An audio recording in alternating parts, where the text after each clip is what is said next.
प्राचीन काल में एक उल्कामुख नाम के राजा थे। अपनी पत्नी प्रमुग्धा के साथ में भद्रशिला नदी के किनारे भगवान का पूजन कर रहे थे और उसी समय साधु वैश्य जो है व्यापार के लिए जा रहे थे। तो क्या होता है, राजा को पूजा करते हुए देख करके साधु वैश्य के मन में विचार आया कि ये राजा पूजा कर रहा है, इतना बड़ा राजमहल को छोड़ करके, नगर को छोड़ करके और नदी के किनारे पूजन कर रहा है, अवश्य कोई ना कोई कारण होगा। तो अब साधु वैसे जो है राजा के पास में पहुंच गए और क्या होता है, साधु वैश्य ने भूप को प्रथम नवाया और पुण्य पूछा है श्रुतत सब क्या है।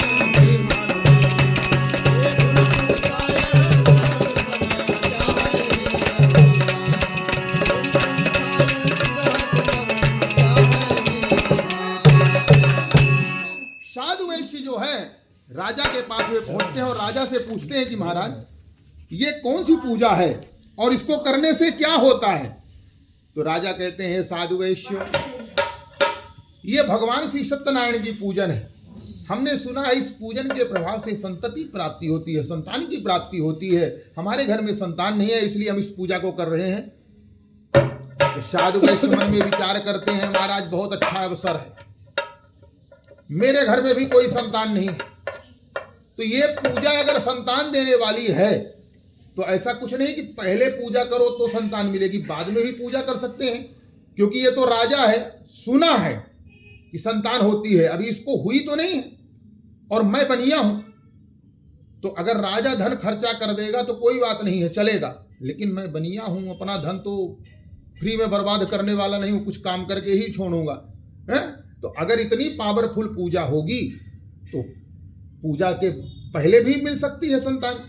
तो मन में ऐसा संकल्प करके और अपने घर की ओर गए और अपनी पत्नी लीलावती को सारा वृत्तांत सुनाते हैं और कहते हैं अगर हमारे घर में भी संतान की प्राप्ति हो जाएगी तो हम भी भगवान का पूजन करेंगे। भगवान प्रसन्न हो गए, क्योंकि साधु वैश्य जो थे कंजूस थे, कभी धन खर्चा किए ही नहीं, क्योंकि साधु वैश्य के मन में कृपणता थी, धन को खर्चा करना ही नहीं, खाली कमाओ और उसको तिजोरी के अंदर रखते जाओ। भगवान प्रसन्न हुए, चलो किसी बहाने साधु वैश्य तैयार तो हुए, पूजा करेंगे। तो अब क्या होता है, इस भक्ति का साधु को सुख में मिला प्रसाद और गर्भवती लीलावती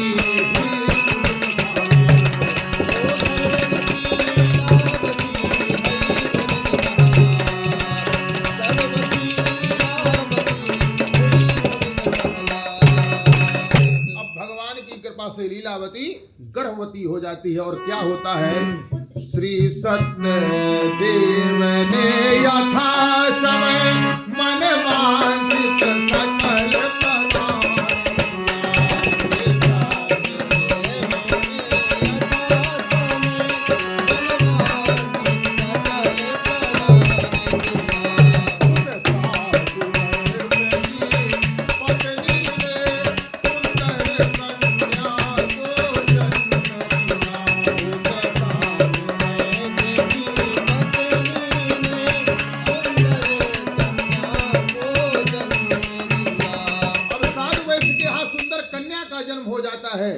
सुंदर उत्साह होते हैं अनेकों प्रकार से, लेकिन दुर्भाग्यवश साधु वैश्य जो है भगवान का पूजन करना भूल जाते हैं।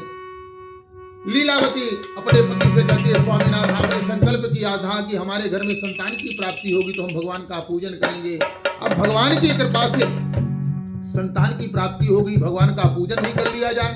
तो साधु वैश्य कहते हैं अभी बेटी के जन्म में हमने बहुत सारा धन खर्चा कर दिया, फिर कभी भगवान का पूजन कर लेंगे। क्योंकि साधु वैश्य जो है अपना दिमाग लगाए, संतान तो हो गई, फिर भी पूजा करेंगे, बाद में कर लेंगे, कोई बात नहीं है। अब तो जो हमारा काम था वो हमारा काम तो निकल गया है। तो कहते हैं नित्य नया आनंद था, नित्य नया था हर्ष और इसी तरह आह्लाद में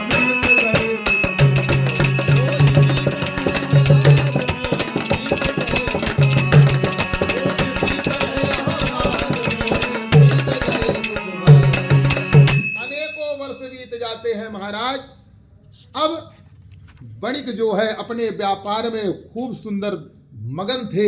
एक दिन किसी कारणवश व्यापार को मंगल करके घर की ओर आ रहे थे और रास्ते में सहेलियों के साथ खेलते हुए देख करके बेटी को मन में विचार करते हैं, मेरी बेटी विवाह के योग हो गई, इसका विवाह करना चाहिए। और अपने दूतों को बुलाते हैं, मंत्रणा करते हैं और कहते हैं मेरे बेटी के लिए सुंदर सुयोग वर ढूंढ करके लाओ। कंचनपुर नामक शहर से एक बणिक पुत्र को लेके आते हैं जिसका विवाह कलावती के साथ में होता है। बहुत सारा धन दे करके विदा करते हैं, लेकिन वहां पर भी भगवान का पूजन करना भूल जाते हैं। पुनः लीलावती कहती है, स्वामीनाथ आपने तो संकल्प किया था संतान की प्राप्ति होगी तो हम भगवान का पूजन करेंगे। अब संतान का विवाह भी हो गया, लेकिन पूजा कब करेंगे? साधु वैश्य कहते हैं अभी बेटी के विवाह में हमने बहुत सारा धन खर्चा कर दिया, फिर कभी भगवान का पूजन कर लेंगे। भगवान रुष्ट हो जाते हैं। वो कहते हैं साधु वैश्य,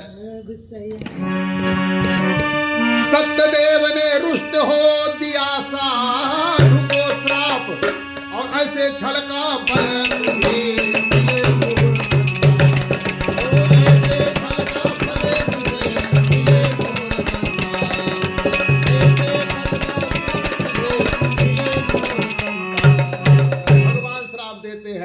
साधु वैश्य जो तू छल कर रहा है, बार बार झूठा बोल रहा है, उसका फल तुझे प्राप्त होगा। अब इधर साधु वैश्य क्या करते हैं, अपने दामाद को लेकर के रतनपुर नामक शहर पे व्यापार करने के लिए जाते हैं। वहां सुंदर व्यापार चल रहा था। एक दिन भगवान के श्राप के कारण माया रूपी चोर राजमहल के अंदर चोरी करने के लिए घुसते हैं और राजमहल का धन लेकर के भग रहे थे। तभी सैनिकों ने देखा और पीछा कर लिया। चोर दौड़ते हुए मन में विचार करने लगे, अगर पकड़े जाएंगे तो न जाने राजा कब छोड़ता है, कोई भरोसा नहीं। तो जहां पर साधु वैश्य ठहरे हुए थे वहीं पर राजमहल का धन छोड़ करके भाग जाते हैं। सैनिक जब पीछे आते हैं तो देखते हैं कि राजमहल का धन यहां पर पड़ा हुआ है। साधु वैश्य को उठाते हैं और कहते हैं महाराज आप चोरी करके लाए हैं, चोर है और हमको आकर देख करके और आप छुप गए। साधु वैश्य याचना करते हैं महाराज हम चोर नहीं, हम तो व्यापारी हैं। लेकिन भगवान के श्राप के कारण सैनिक कहते हैं जो भी कहना है सब राजा के पास कहना। और राजा के पास जब लेकर के जाते हैं तो साधु वैश्य वहां अनेकों याचना करते हैं, महाराज हम चोर नहीं, हम व्यापारी हैं, हम फला देश से आए हुए हैं, हमारा ये नाम है। लेकिन भगवान का जब श्राप लगा हुआ है तो क्या होता है, सत्यदेव के कोप से दुख का मिला प्रसाद और व्यर्थ हुआ सब साधु का किया हुआ।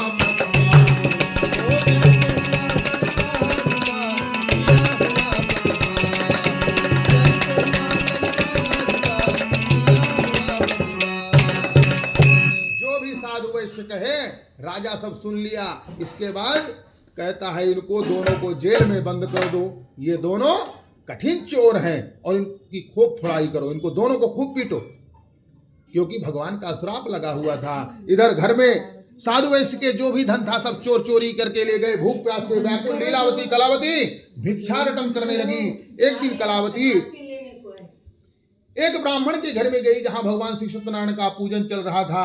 वहां से प्रसाद लेकर जब घर पे आती है तो विलंब हो जाता है और जैसे ही रात में घर पहुंचती है तो लीलावती कहती है बेटी तेरे पिता तेरे पति घर पे नहीं है, किसी की बेटी आधी रात को घर पे आए कोई अच्छी बात नहीं है, तेरे मन में क्या है जो भी है मुझे बतला, क्योंकि अनेकों वर्ष बीत गए तेरे पिता तेरे पति का पता नहीं है और इधर बेटी भी अगर आधी रात को घर पे आएगी तो लोग हमारे ऊपर लांछन लगाएंगे। तो बेटी कहती है मैया मैं एक ब्राह्मण के घर में गई थी जहां भगवान श्री सत्यनारायण का पूजन चल रहा था, तुम्हारे लिए भी प्रसाद लेकर के आई हूं, प्रसाद ग्रहण करो। और जैसे ही लीलावती प्रसाद ग्रहण करती है तो उसे ध्यान आ जाता है और कहती है बेटी तेरे पिता ने पूजन अनेकों किया लेकिन जो संकल्प किया था वो पूजा तेरे पिता ने नहीं किया, शायद हमको इसीलिए दुख मिल रहा है। बेटी हमारे घर में जो भी धन है हम उससे भगवान का पूजन करेंगे और पूजन से भगवान प्रसन्न होंगे और हो सकता है भगवान की कृपा बने तो तेरे पिता तेरे पति का भी कोई पता चल जाए। और माँ बेटी दोनों मिलकर भगवान का पूजन करती हैं। पूजन से भगवान प्रसन्न हो जाते हैं और उधर चंद्रकेतु को स्वप्न में जाकर कहते हैं राजन तो जो चोरों को कैद करके रखा है, चोर नहीं सचमुच में व्यापारी हैं। अगर प्रातः काल होते ही इनका धन जितना लिया है उसका 4 गुना धन देकर विदा नहीं किया तो तेरा राजपाट नष्ट कर दूंगा। चंद्रकेतु स्वप्न देखकर भयभीत होता है। चंद्रकेतु नप देख कर स्वप्न हुए भयभीत और दुश्चिंता में ही हुई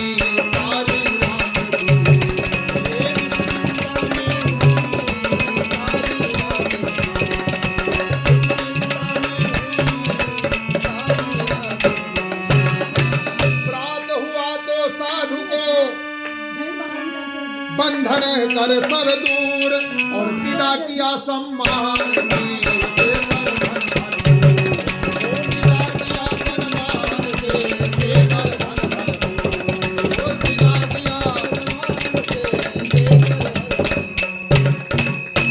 राजा चंद्रकेतु सुबह होते ही साधु वैश्य को बंधन से मुक्त करके जितना उनका धन लिया हुआ था उसका 4 गुना धन दे करके विदा करता है और कहता है महाराज इसमें मेरा कोई कसूर नहीं है, आप मेरे अपराध को क्षमा करिए। अब साधु वैश्य धन को पा करके मंगलाचरण करके राजा को प्रणाम करके आगे की ओर प्रस्थान करते हैं। जय जय श्री मार्कंड पुराणे रेवा खंडे सत्यनारायण कथायाम श्री लक्ष्मी नारायण देवतार्पणमस्तु। बोले सत्यनारायण भगवान की जय हो।